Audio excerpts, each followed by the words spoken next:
Our House Representative, Lieutenant Governor, leaders from the House and Senate, local leaders, local business leaders, all come together, in part to show this community that there are a lot of eyes on this community, and it stretches across multiple counties in Tennessee. And let me just say, I've spent the day out there with folks. It's heartbreaking. It is horrific. It is, at the same time, it is hopeful as I see this community come together. So I've talked to folks that have lost everything in tears, devastated. One resident said, you know, I'm too old to start over. And it's heartbreaking to see. And it's obviously, as you look around, it's obvious that many have lost everything. But we also saw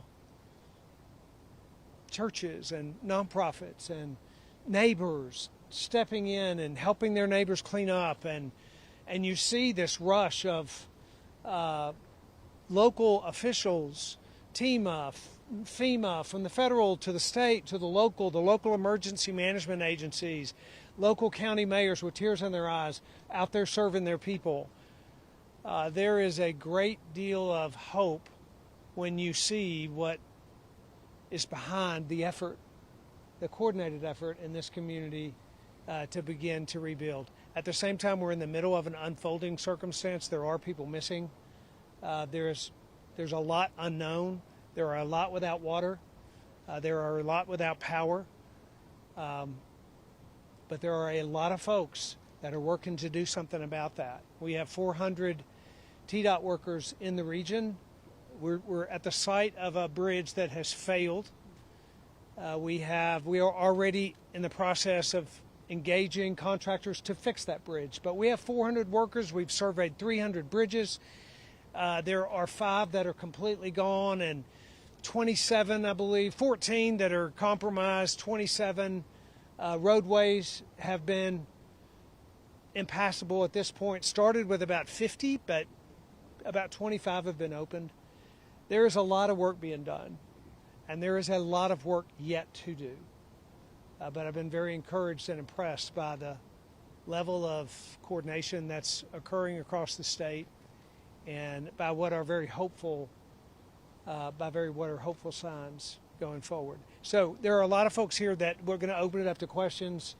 I'll take the questions, but if there's a particular person you'd like to ask a question of, the Department of Transportation Commissioner Ely is here.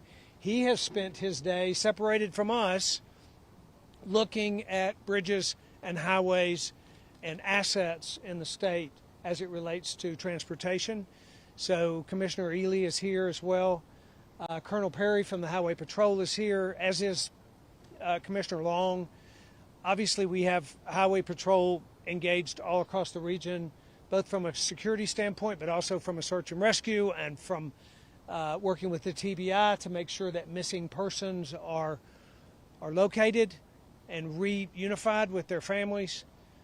So we have folks from all departments of state here and from all branches of government. So again, horrific, heartbreaking, and yet hopeful at the same time.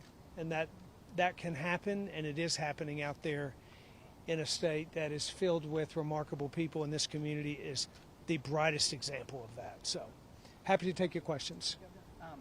Two things, and that'll be all for me. But one is we had seen last night that FEMA is allowing folks in North Carolina to apply for aid from the federal government, but not here in Tennessee. Why is that, and is there anything we can do about that? And then secondly, what kind of resources, monetarily or support-wise, is the state committing to? So we have requested of FEMA or from the federal government on the day after the flood, we requested an initial emergency declaration, which we received. That opened up a level of funding and a level of response. We now have made requests for a disaster declaration, which we expect to be approved shortly, which once again opens up the ability for additional funding for applications from FEMA. So this is all a process, but we have worked really rapidly to make those applications. Both senators and the congressman here work together to support our effort with FEMA and with federal government, and that turnaround is rapid. And that's the reason that we're going to be able to have folks make application. And then what resources is the state committing to? Well, depending on how the federal dollars flow, we generally have a 25% match. At the time it becomes a federal disaster, then there's 100% federal money flowing in. The state obviously has resources as well, as evidenced by TEMA.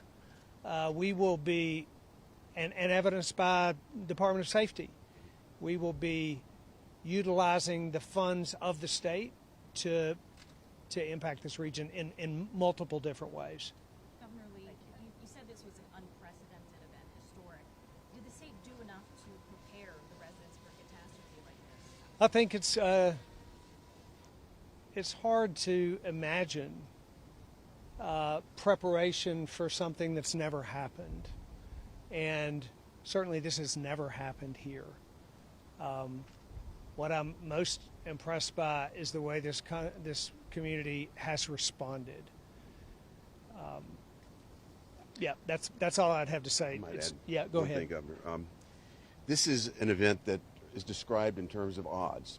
Sometimes they say it's a 1 in 100 year event, a 1 in 200 year event. We've even heard of 1 in 500 year events. This is an event beyond any of that, greater than a 1,000-year event. It's never been recorded. But the thing we have to be prepared for now, and this is what I've been so impressed by what TVA is doing, what our first responders are doing, is we're trying to move this water out as quickly as we can, because there's another storm brewing in the Atlantic. If it takes the wrong turn and comes up here again, our ground's saturated, our water levels are high. We've got to be prepared to deal with that, and we are doing everything we can to be prepared for what may come next. Let me add one thing too. As I watch Blackhawks flying in the distance, I didn't mention the National Guard, but obviously our National Guard has played a significant role both in search and rescue through the initial flooding period, and now in the continuation of support work to drop water into communities that are cut off from other communities. So I want to make sure that there are in excess of 200 soldiers in the region. I believe we have 9 helicopters deployed in this area, so there's a significant push from the National Guard as well. And yes. Law enforcement. Yeah, that's good. Helicopters respond to Unicoi County Hospital before Tennessee? Oh, because the governor and I were communicating actually that afternoon, and we had deployed our helicopters from their locations where they were stationed. It was going to be about an hour and a half, 2 hours before they could get to the site. Virginia knew that, and as you know, Ballard, the system, is both in Virginia and Tennessee, so there's a mutual understanding about the importance of getting this done. We were very grateful, and I communicated with Governor Youngkin. We were very grateful that their helicopter got there some 15 minutes before ours did, and then we had National Guard helicopters, Tennessee Highway Patrol, and Virginia State Police. And it is a remarkable thing, the effort that it took to evacuate all of those people without loss of life. We're really fortunate for that. Yes. A lot of folks are questioning about the time that the state of emergency was called. A lot of states around us called it on a Thursday and they called it that Friday. Is there any clarification that you can provide about why they didn't?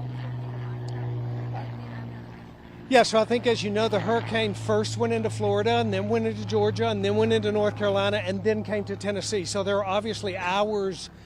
You don't call for an emergency until you know there is one there. So the timing of that occurred with the timing of the emergency itself. And let me add too, as I talk about responses and initial responses before the emergencies were declared. My first call about what was happening at the hospital came from a local sheriff, and reached out to me, which we began the process of helicopters. In fact, they had already begun because the hospital itself, because Ballard had started the wheels moving on getting helicopters there. But local law enforcement, I can't thank them enough for their immediate response across all of the 5, 6, 7 affected counties. Our local EMAs and local law enforcement, including firefighting departments, have been incredibly well coordinated. Multiple people on Friday went to work at Impact Plastics and they never made it home. The floodwaters came and it was too late for them. Is that acceptable? And what responsibilities do employers have to their workers during times like this? Yeah, I think it's tragic. What's happened is absolutely tragic, and there are still missing persons. I don't know about from any particular business, but from all up and down this river. There's a lot unknown about what unfolded on that day, and I suppose we'll learn what has unfolded in the future. And I can't speak to particulars about a certain building, but it's tragic, and we will know more as the days unfold.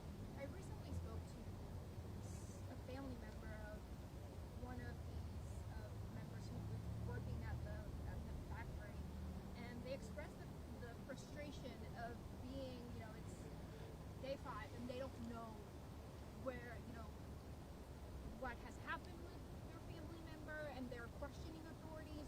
What is your reaction to this? It's absolutely heartbreaking to think that there is someone here in our community who's still looking for their loved one. It's also Day 5 and they don't know anything. it's a reality that when a tragedy of this magnitude occurs, finding missing persons is an incredibly difficult job.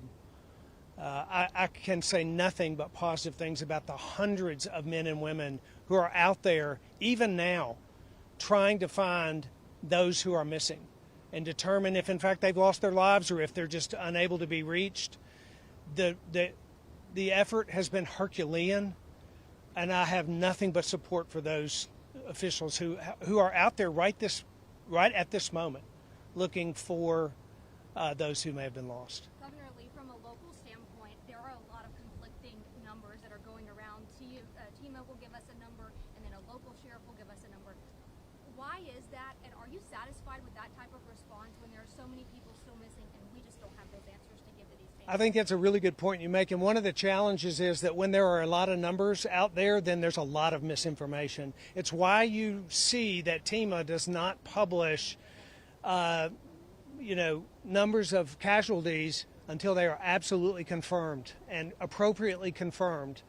So we will only issue numbers from the state when there has been a true confirmation of that casualty. A lot of other people will report something that they might find or they might hear about or they believe to be true. We think it's important, in order to dispel misinformation, that we take the time it takes to confirm casualties before we report them.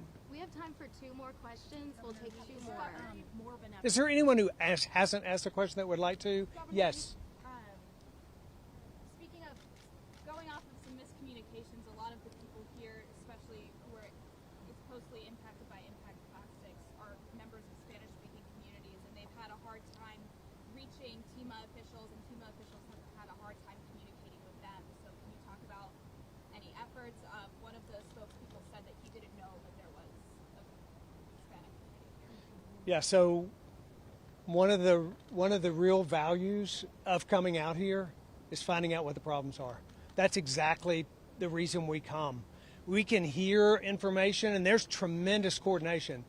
But when I walk through a neighborhood and I ask someone who's standing there by their home, what has worked and what hasn't worked for you? And we get information that is helpful for us to go back here, 3, 4, 5 days later, while we're still in the midst of this process, and say, guys, we can do this better. That kind of information, for example, how it is that we can make information from TEMA more accessible to those who have English as a second language. It's valuable feedback. And Patrick is here, and Patrick Sheehan, the director for TEMA, and I'm sure he's right here, sir. heard that question, and you may want to. We have translation services going now, so we did not know the size of the Spanish-speaking population here when this event started, but we are aware now. We're contracting for translation services for both ways, for us to communicate with them and for them to communicate with us should they call in. Can you talk through that effort of establishing that knowledge about them? I know they sort of did a lot of advocacy. Yeah, so we have the incident management team that we deployed here to Unicoi County, and that's who you spoke with right here, talking to the public information officer. So as we're working with Jimmy and the community here, we discover these problems, and as soon as we see that, okay, we need to get translators, we're having problems communicating, we started, I think a day and a half ago, working on getting translation services up and running. We'll So, take one One we more are on the question ground. from somebody who hadn't had one. Anybody? Governor, any update as to when you think they're going to get some work done on the interstate and maybe get traffic flowing out here again? Commissioner, would you like to speak to that? Thank you. Let me just say, I'm going to give you what we've done in 100 hours. We're now about 100 hours into this. And just to set a little bit of gauge on the amount of water the force of the water that came through here, you have to recognize that we had 1.2 million gallons a second coming through this very place we're standing. That, as comparison, going over Niagara Falls is about 700,000 gallons per second. So that gives you a little bit of a contrast or perspective on exactly what happened here. So since then, we had 47 sections of roadway that were closed down. We've now opened 25 of those. Now we've got 25 reopened already in that amount of time. As the governor said, we've had 300 bridges that have been inspected, and that's to get these things back open. Obviously, this is going to require a rebuild, and 5 of those were totally wiped away. So those have already gone. We've got 4 already gone to contract. 4 other debris contracts that have been done now. So we've done a tremendous amount of work in the last 100 hours. We'll do twice as much in the next 100 hours, and we're going to get this done. Thank you. Can you say your name, sir, please, one more time? Butch Ely, E-L-E-Y. He's the Commissioner of Department of Transportation. I'll take one more. Kathy? I was going to ask about impact facilities, but I think there was a lot of, there's a spotlight on this community, on that facility in particular. A lot of family members were out here. They're grieving. You see the despair in their face Yeah. because they don't have answers. And the biggest question is just the communication, the language barrier, Yeah. because there was clearly a disconnect. And Yeah. what struck me was when I heard TEMA officials saying, we apologize, and this was a failure on our part. Mm-hmm. That was tough to hear. How does that sit with you? Yeah. I mean, I think that, again,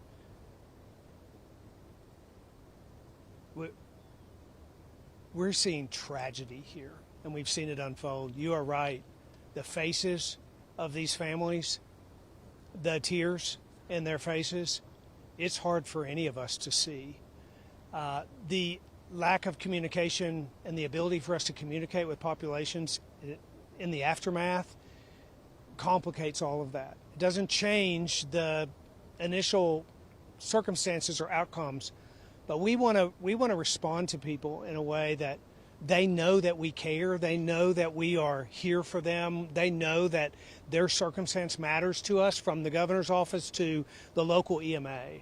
Whenever there's an inability or a disconnect, like a language barrier that has not been anticipated from TEMA in this county, which we are not, we're not on the ground in this county until we have a tragedy, but whenever there's a disconnect like that, we want to address it immediately. It's tragic what's happened here, and it's tragic what's happened to those families. And to the degree that we can provide aid for them, timely, in a quick response, in a way that makes them know that we actually do see them, and are very concerned in their well-being. That's our goal from this day forward. And when we miss something, we'll correct it, and we'll make up for it. Something about communication. Please, sure. One thing we noticed, I'm Diana Harshberger, the representative for the 1st District in U.S. Congress. Spell your last name.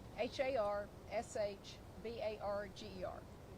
What I wanted to let you know, there's no substitute for boots on the ground. When you go to Mountain City, you go to Johnson County, you go to Rome Mountain, you hear what these people really need, and communication is what I heard. Every county I've been in, I was in Cott County till 9 o'clock last night. And I want you to know what we've done as just a regional effort. We had 10 different Starlink systems given to us by a donor, and it was Robbie Starbuck who sent them up from Nashville, and he brought a crew to put them in. Last night we implemented 3 or 4 in Newport and Cott County. Today we went to Mountain City and we went to Roan Mountain, and we put those Starlink systems in, and we have one here for Irwin. That's the number one thing that I heard from people on the ground. They said, we have to drive to Johnson City from Rome Mountain just to get communication. So this is why we're called the volunteer state. People step up, and I've gotten calls from all over the country. We have tractor and trailer loads. You know, Johnson County said, we need water. Newport has no water. Greene County has no water. These people are stepping up. And now I heard from Patrick, the TEMA director, that they're going to have a staging facility at Bristol Motor Speedway, and we'll make sure that that is out to the public, that they know what's happening, and then they'll ally from that. But it's the kindness of people who hear about our plight here in East Tennessee, and we were just happy to be a part of that, to set these stations up to where they could get out and emergency communication. Lawmakers here. Do you guys? I know that you left for recess, but do you consider that there is a need to go back to Congress to do a legislation to get more appropriation for this emergency? There is a letter that Senator Haggerty and Senator Tillis, Senator Budd over in North Carolina that we have sent to Senate leadership, encouraging us to reassemble and to address this. I think until people actually physically see what is here. And of course, Saturday, the governor and Commissioner Ely, Director Sheehan, Congresswoman Harshbarger, and I had the opportunity to go through and survey everything, and then today to be on the ground. Addressing that is so important. On the issue of where to find information, on our Senate website, we have a web page, and people can go to blackburn.senate.gov/Helene. And on that page, we have put all the links, the phone numbers for county mayors. This way, for people that are needing help or people that want to come in and help, have the proper contact, where to send donations or where to engage in order to help Upper East Tennessee. I'll close with comments about that. To add to that, there has been a great outpouring. We were at the local Baptist church here that has set up a food bank, and we have officially delivered about 50,000 cases of water, but there's water, there's diapers, there's food, there are shelters set up, hot meals being delivered in every one of these affected counties, and most of them are being implemented, and that's being facilitated by nonprofits, anywhere from national nonprofits like Red Cross all the way down to the local church. TN.gov/TEMA has also information besides the Senate webpage about where individuals can go to either volunteer or to know how best to volunteer, whether it's to send financial resources, where to send them, when people want to help. And there are lots of people that want to help, and we are so very grateful for that. There are ways to do that, and you can look at those websites and go to those links that allow you to be a part of the volunteer state as we serve the people in our community. Thank you all very much for being here today. Thank you. Thank you. Very good. Governor? Run hard. I want you to stop. Can I get you in a minute? Yeah, for an interview. I've got to grab this senators first, and then I'll kind of get you in just a second. Thank you. It's hot. It got really hot. Oh, I know. I have a.